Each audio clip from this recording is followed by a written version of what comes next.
দর্শক, আপনারা দেখতে পাচ্ছেন ঢাকার জাতীয় সংসদ ভবন। এখানে কিন্তু বেগম খালেদা জিয়ার যে জানাজা নামাজ এর ভিতরে অনুষ্ঠিত হয়েছিল। এবং এই যে দেখতে পাচ্ছেন বাইরের যে রাস্তাটা, অর্থাৎ মানিক মিয়া রোড, এই রোড কিন্তু কানায় কানায় মানুষ দিয়ে ভর্তি হয়ে গিয়েছিল।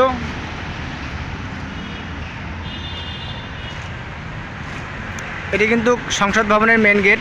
এই গেট দিয়ে বিভিন্ন মন্ত্রীরা ভিতরে প্রবেশ করে।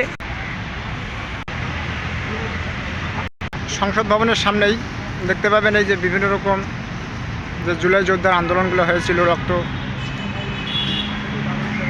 সেগুলো কিন্তু ধাপে ধাপে এগুলো চিত্র ধারণ করা হয়েছে। পুলিশ যে নির্মম অত্যাচার এবং এই যে মানুষের হাহাকার, কান্না জর্জরিত, বিজিবিরা যে অন্যায় জুলুম করেছিল সেই তথ্য এখানে লিপিবদ্ধ আছে। ছাত্রলীগের দোসরেরা যে বিভিন্নভাবে যে অন্যায় অপবাদ অর্থাৎ খুন এবং মারামারির সঙ্গে লিপ্ত ছিল, এই প্রদর্শনীগুলো কিন্তু এখানে অঙ্কিত হয়েছে। এটি সংসদ ভবনের সামনেই, আপনারা আসলেই এগুলো আপনার চোখে পড়বে, দেখতে পারবেন। জুলাইয়ের সর্বশেষ মাইল ফলক এখান থেকেই সমাপ্তি হয়েছিল।